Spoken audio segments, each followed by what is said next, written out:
Je vais commencer par dire, c'est ce qui justifie ma présence au palais. Parce que moi, j'étais en exil depuis le 2 janvier 2020. C'est suite à ces coups de paix et l'appel du colonel Doumbouya que j'ai répondu. Je suis arrivé ici avant-hier soir pour répondre à l'appel.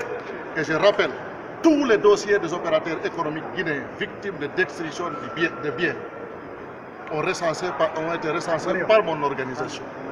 Nous avons près de 300 milliards de pertes et près de 2000 opérateurs économiques victimes de destruction de leurs biens. Donc nous avons des dossiers à gérer.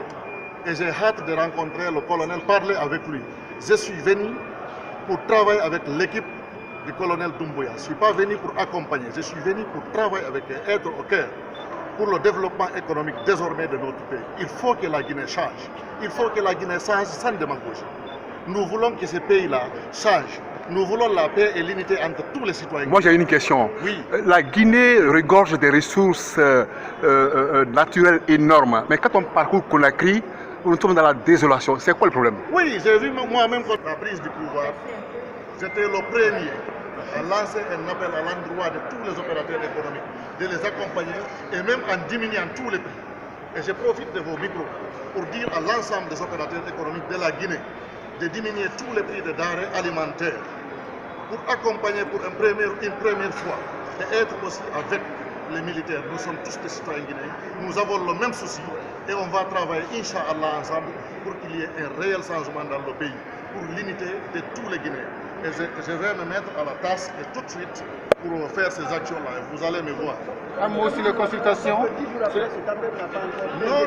je n'étais pas là, je suis arrivé. Maintenant, je vais travailler sur le terrain et vous allez me voir. Et je vous invite de m'accompagner dans tous les marchés de la capitale et ceux de l'intérieur du pays. C'est-à-dire, ce qu'on dit à la radio et la sensibilisation du terrain, c'est différent. Je vais être sur le terrain et travailler sur le terrain. Et vous allez voir ça. Alors, le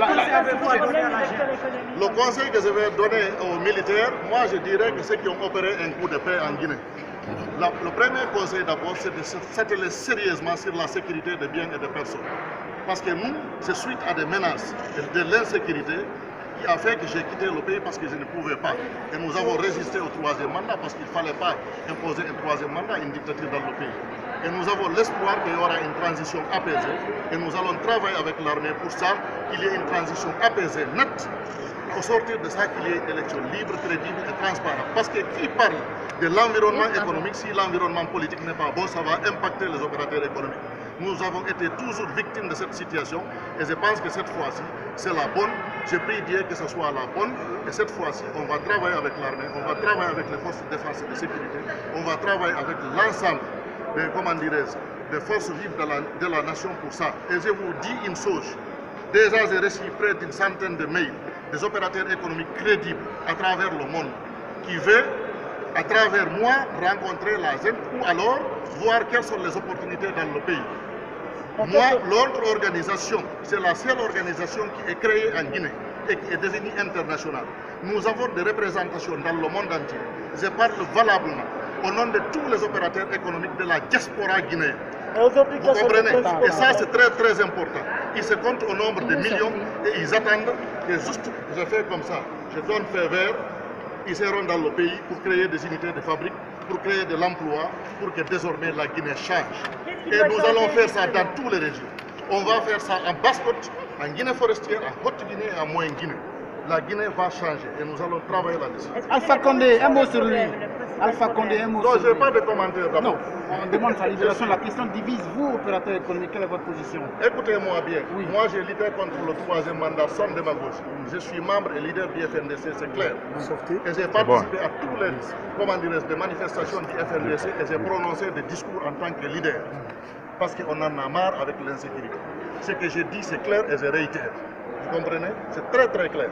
Quels sont aujourd'hui les principaux problèmes des acteurs économiques? Les principaux problèmes, c'est un problème de sécurité, de copinage, de marché de gré à gré, tout ce que vous connaissez comme mal. Et je pense, cette fois-ci, ça va changer. Cette fois-ci, les vrais acteurs seront sur le terrain et chacun va prouver sa capacité sur le terrain. Merci. Le colonel avait parlé de numéro 100 puisque certains opérateurs économiques avaient été victimes, en tout cas d'arnaque. Est-ce que vous avez rencontré quelques victimes déjà? Vous savez, il y a des personnes qui n'ont pas encore compris qu'il y a un changement réel. Le numéro 100 là, en première position, il a été mis pour les opérateurs et l'ensemble des citoyens. Parce que tout ce qui désormais vont se hasarder à toucher un opérateur économique, le numéro vert est là. Et il sera rouge pour eux.